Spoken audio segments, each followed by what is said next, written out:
Hi After School Builders, Happyakrz here. And in May, the first kit that we're going to build for May has to do with a court decision that happened back in 1954 and 1955. And it's called Brown versus the Board of Education.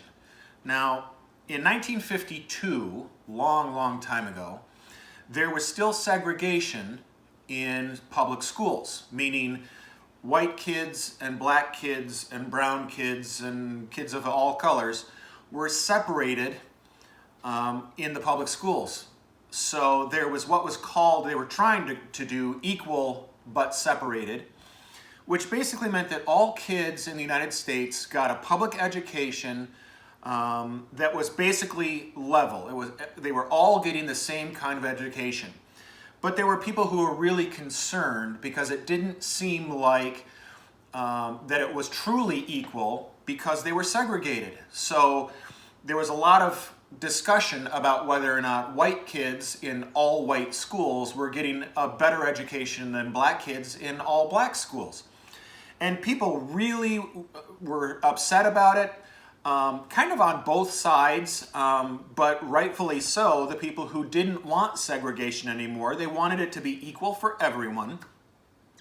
They started some court cases against these states. There were 5 states and there were 5 trials or court cases that started talking about segregation and how it was bad in the school systems. So over a period of a couple of years, these 5 court cases took place and they progressed to a point where in 1954, and it resolved in 1955, there was a court case called Brown versus the Board of Education. And in that particular case, it went to the Supreme Court, and the Supreme Court deemed that segregation in public schools was unconstitutional. Which was a huge step forward for the awful racism that was taking place in the country. Unfortunately, we still have racism in America. I can't wait for the day when we get past the color of our skin and those differences. Underneath the skin, we're all the same. We all want to learn.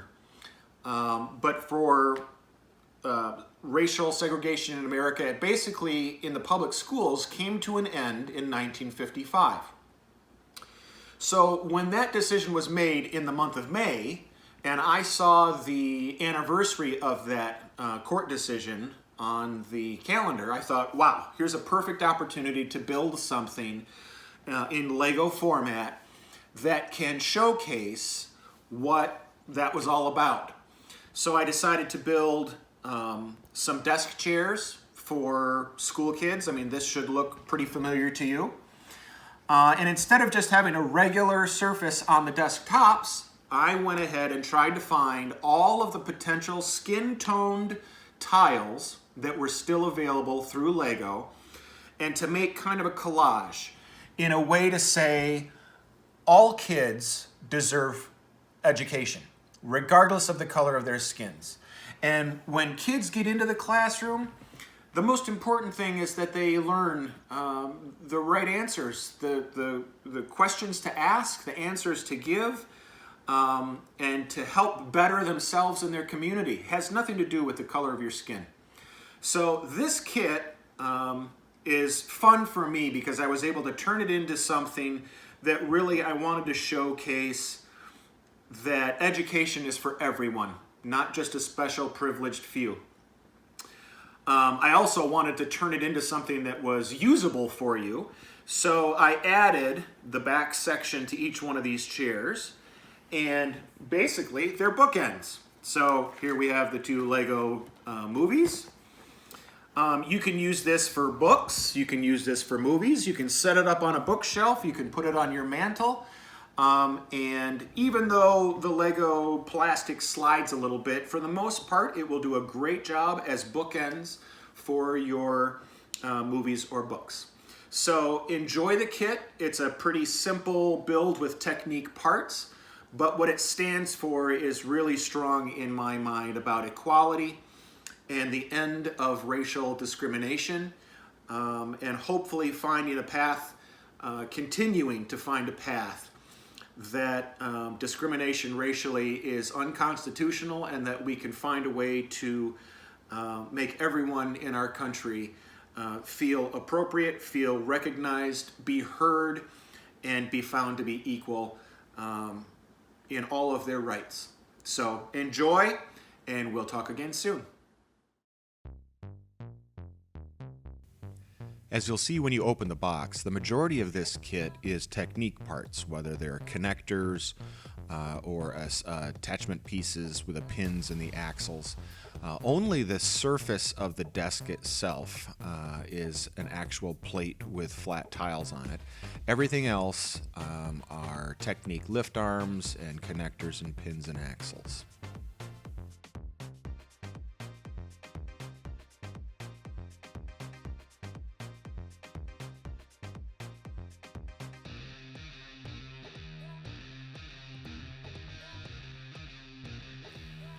Sorting parts into your tray should be pretty straightforward. I would recommend the connectors and pins to go into your tray, as well as some of your axle pieces.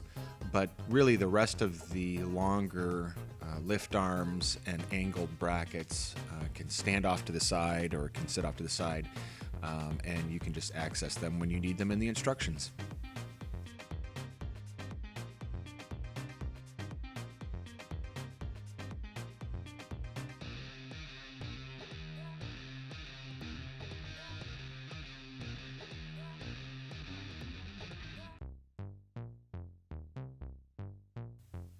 Because this set of bookend desk chairs is identical, they're exactly the same the way you build them. You're going to have two of everything in the kit, of every part. And as we build, you'll notice that I build everything in pairs. Instead of building one chair completely, I'm building them both at the same time. So you'll see that I build the first chair in real time, and then I'll fast forward just a tiny little bit, like at 150%, the building of the second chair immediately following. So each step will show you the building of both chairs.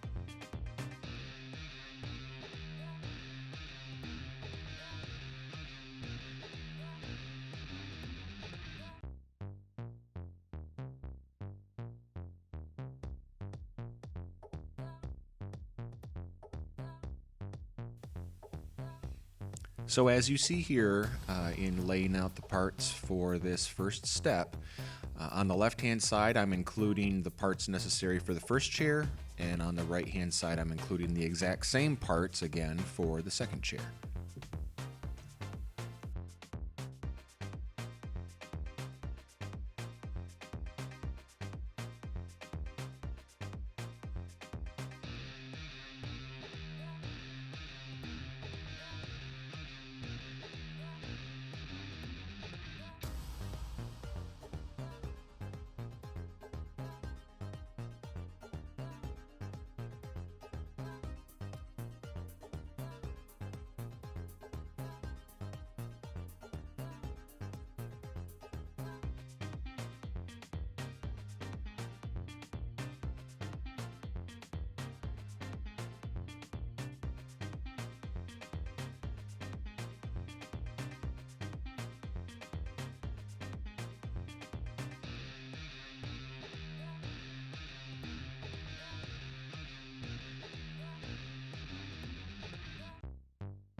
With the completion of step 26, the lower portion of the chair is done, the legs and the book carrier in particular.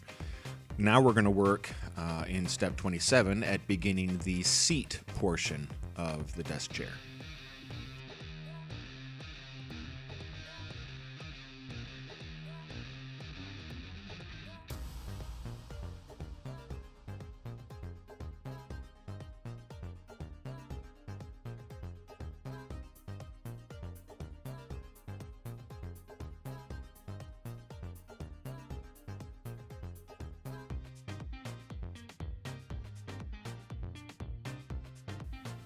In step 28, we're going to begin using some 3L blue connector pins. These have a short end and a long end. There's a stop 1/3 into the pin. And what you're going to see is that I'm always pushing the short end of the pin in first. This will allow the lift arms to be added in following steps smoothly as they join over top of the long ends of those pins. So whenever you're adding a 3L blue pin, make sure that you're adding it with the short end first so that the stop comes and allows a 2L section to hang out for additional pieces to be added later.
In step 39, we're going to add the seats to our lower frame.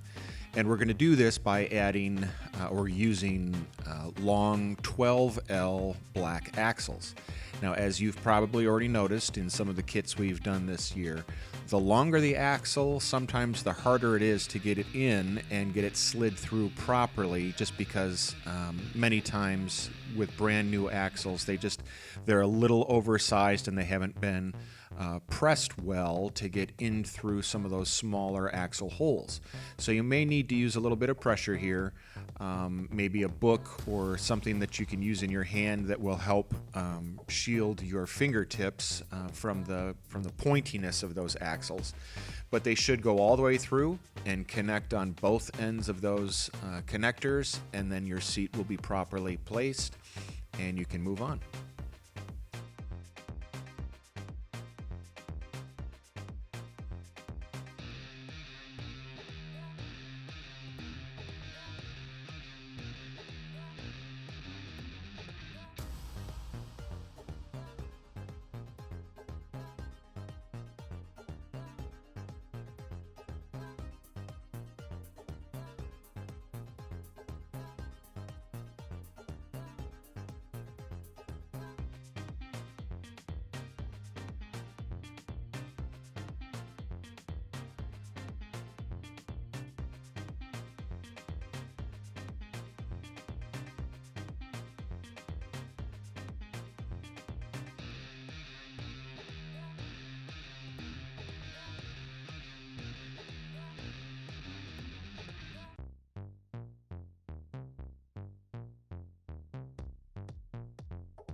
I based the designs of this desk more on the school desks that I used when I was in high school, more so than the ones that are at Grant Middle School right now. So I know that your desks aren't quite the same. But when I was in school, we had seat backs that could be tilted just a little bit to conform to the shape of your body. So in this case, I built those so that they could move back and forth just a little bit. The nice benefit, though, is that while we're building in these steps, the next few steps, you'll be able to tilt those seat backs to get the lift arms in place and attached. And then when you're done with the seat back, you can rotate it down and put it into position like it should be. So feel free to bend that back or rotate it back, because ultimately you'll be able to turn it back when you're done.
When designing the arm that holds up the desk from the actual seat frame, I tried several different designs, and many of them looked great, but they just couldn't support the weight of the desk itself.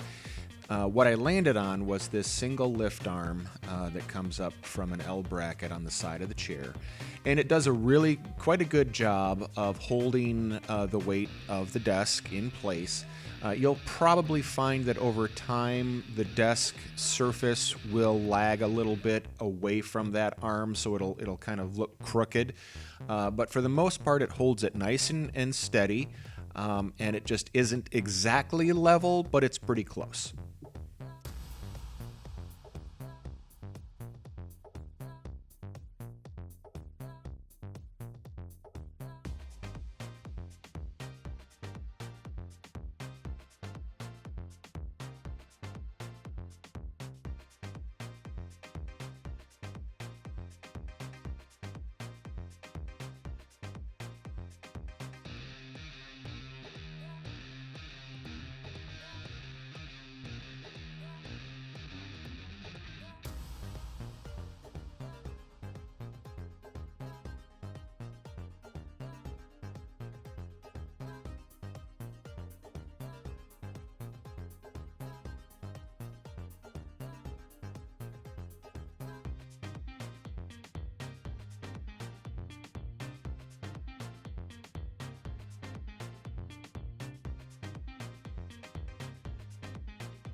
As I said in the introduction to the video, looking at the Lego parts that were available both through Lego and through third-party vendors was really fun. Lego has a huge catalog of colors that they've used throughout the history of their company, and a lot of them are not available anymore. But trying to come up with a list of the colors that were available that could reproduce skin tones, everything from pure white to pure black with peach and tan and cream and brown and all the other variations of skin tones, it really is amazing how many colors out there can denote what skin tone looks like. From all different races around the world. So it was fun to look for the parts. Some of them were not easy to find, and that's why the dark orange pieces, they weren't available in 2x2 flat tiles, so I ended up getting 1x2s and just getting twice as many. But this step is a good indication, a good example of when you want to build something and you want to use a color scheme, it can be a little tricky to find parts that are available in the right colors, but sometimes you get lucky and you find what you're looking for.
When applying the arm, support arm to the bottom of the desk, make sure that you're placing the studs directly into the little circle holes on the back side. Don't go in between them, go right into the middle of those holes because they're a little bit tighter and they'll hold that arm in place a little bit better.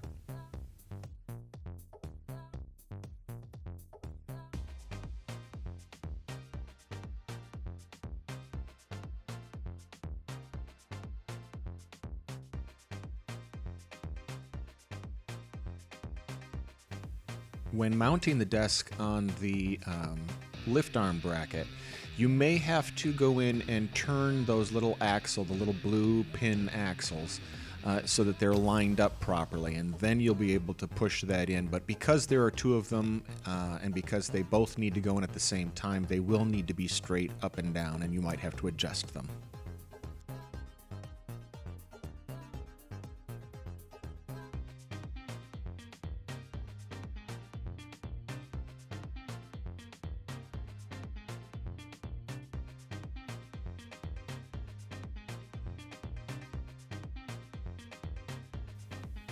And with the completion of step 76, our desk chairs are finished. All that's left to build are the support brackets, the large black brackets that are shaped like an L, that will help us make the bookend portion.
And in step 92, we finally take the exposed axles on the back legs of our chair and insert them into the connectors at the base of our bookend support, and our bookends are done.